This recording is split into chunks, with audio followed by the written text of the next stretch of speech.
मैं हूँ आपका होस्ट डॉक्टर साजिद खान। आज एक नए ब्लॉग के साथ आज इंटरनेशनल सतह पर एक खबर फैली जिस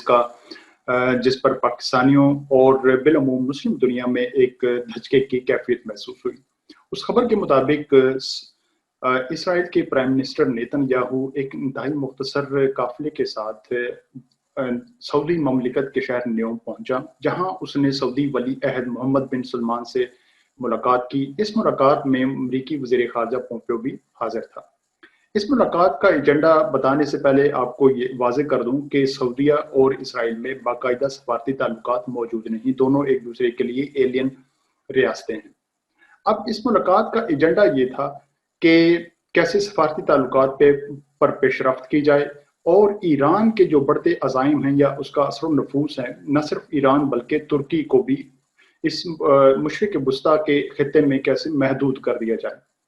अब याद रहे कि इससे पहले मुत्तहिदा अरब अमारात और बहरीन जैसी रियासतें जो हैं वो इसराइल को सफारती सतह पर तस्लीम कर चुकी हैं।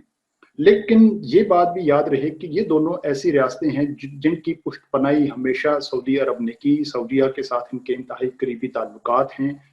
और दोनों रियासतों में ममलूकियत है, वहाँ पर मौरूसियत है और दोनों रियासतों का जो एक इंतज़ामी ढांचा है वो उसी सूरत में है, उसी तर्ज पे है जैसा सऊदी अरब में है। मैं इस बात का बार बार इयादा भी करता रहा हूँ अपनी तहरीरों में कि मुत्तहिदा अरब अमारात और बहरीन का जो फैसला है वो सऊदी मुशावरत के बगैर और सऊदी रजामंदी के बगैर नहीं हो सकता। मैं इस बात पे भी यकीन रखता हूँ कि सऊदी अरब किसी हद तक इसराइल के साथ खुफिया मुआहदे में शामिल हो चुका है, जिसके तहत वो सफारती ताल्लुकात कायम करना चाहता है, लेकिन वो किसी एक मखसूस वक्त का, एक मुनासिब वक्त का इंतजार कर रहा है जब वो अपने फैसले की तशहीर करे। अब ये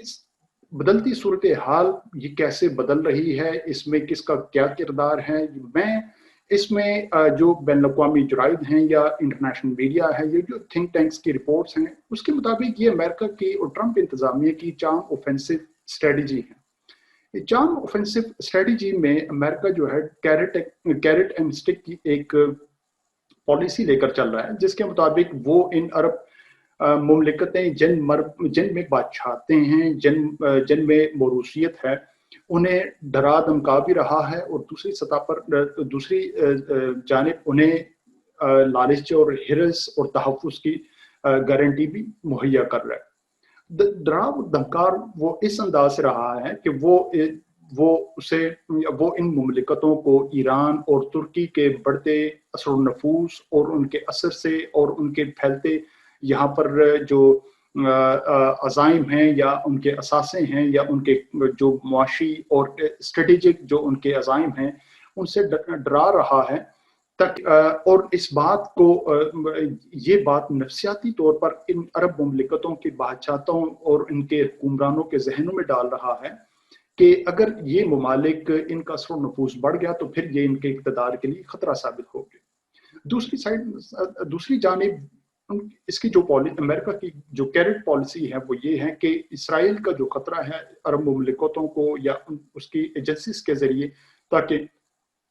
वहां पर किसी किस्म की इंतशार या बगावत की कैफियत ना पैदा हो और इनके इक़्तिदार को किसी किस्म का खतरा ना हो, वो इस बात की अमेरिका गारंटी दे रहा है कि ना वहां पर मूसाद उनके खिलाफ काम करेगी, ना CIA करेगी, ना इसराइल की तरफ से किसी खतरे का सामना होगा और ईरान का और तुर्की के जो खतरात हैं, जो उनका फैलता हुआ असर है, उससे मिलकर वो काउंटर करने की कोशिश करेंगे।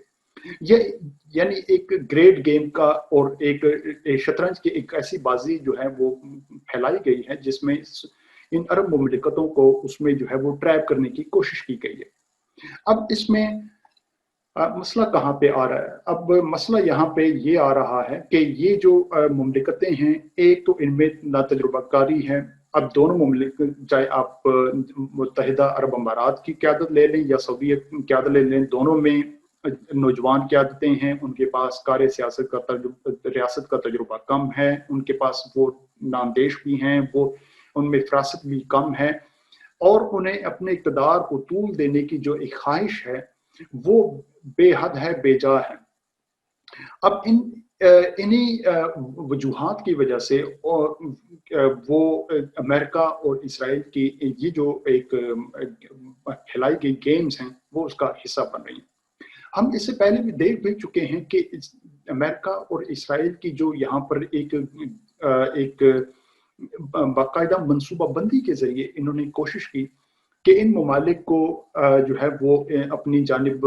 इन ममालिक को इस बात पर मजबूर किया जाए कि वो इस पॉलिसी का वो सफारती ताल्लुकात कायम करें।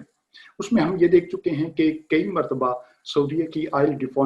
रिफाइनरीज और उसके शिप्स जो तेल की पैदावार और उसकी सप्लाई के लिए इस्तेमाल होती हैं, उन पर कई मरतबा हमला भी हुआ। और इस हमले के जो हमला आवर थे वो हमेशा नामालूम रहे, लेकिन इसका जो मूरद इल्ज़ाम वो ईरान को ठहराया गया। तो एक ऐसी फिजा कायम की गई कि जिसमें सऊदीया, अरब अमारात और दीगर जो अमीर इसमें रियासतें हैं, तेल पैदा करने वाली रियासतें, उन्हें इस बात का जो है वो हमेशा इस खौफ और इस माहौल में रखा गया कि उन्हें इस बात का डर रहे कि ईरान जो है उसके अज़ाइम में इसराइल या कोई दूसरा नहीं, बल्कि वो यही अरब रियासतें हैं जो उसकी नज़र में हैं, वो उन्हें ख़त्म करना चाहता है या वहाँ पर इक़्तिदार की मुंतकिली चाहता है। तो इस पॉलिसी के ज़रिए इन्होंने एक ऐसी फ़िज़ा बनाई कि जिसमें ये मुमलिकतें मजबूर हों और वो इसराइल से सफारती ताल्लुकात कायम करें। अब बुनियादी तौर पर यहाँ सवाल ये उभरते हैं कि अगर इस सऊदी अरब और इसराइल के ताल्लुकात कायम हो जाते हैं, तो फिर इसमें फ़लस्तीनी कॉज़ का क्या बनेगा? फ़लस्तीनी जो यारो मददगार हैं, जो बेदर हैं, बेवतन हैं, उनके लिए इस पैकेज में क्या है? क्या उन्हें यूं ही जो है वो इसराइली मुजालिम का सामना करने के लिए छोड़ दिया जाएगा? तो अगर ऐसा फैसला हो भी जाता है और इसराइल और सऊदी अरब अपने इस बात और दलील को लेकर आता है कि वो खुद मुख्तार रियासत है, वो अपना फैसला करने में आज़ाद है, तो फिर OIC की जो चेयरमैन है या उसमें जो है वो OIC का अगर वो इस वक्त एलानिया तौर पर वो अपने आप को सरबराह समझता है, तो वो फिर ये जो जिम्मेदारी क्या किसी दूसरे किसी मुल्क को मुंतकिल करेगा? तो इसमें बहुत सारे ऐसे सवालात हैं। इसमें पाकिस्तान का सवाल भी पैदा होता है कि पाकिस्तान जो है इस सीन में ऐसी सूरत हाल में पाकिस्तान का क्या किरदार होगा? क्या पाकिस्तान हाथ पे हाथ धरे इस पूरे मामले को देखता रहे, या पाकिस्तान जो है वो अपने मफाद को सामने रखते हुए वो भी वो अपनी कोई पॉलिसी बनाए? पाकिस्तान की क्या पॉलिसी होनी चाहिए, या पाकिस्तान को क्या असबाक सीखने चाहिए, या पाकिस्तान को इस मामले में क्या किरदार अदा करना चाहिए? इस पर फिर इंशाल्लाह अगले एपिसोड में अपनी गुज़ारिशात पेश करेंगे। अभी के लिए इजाज़त दीजिए।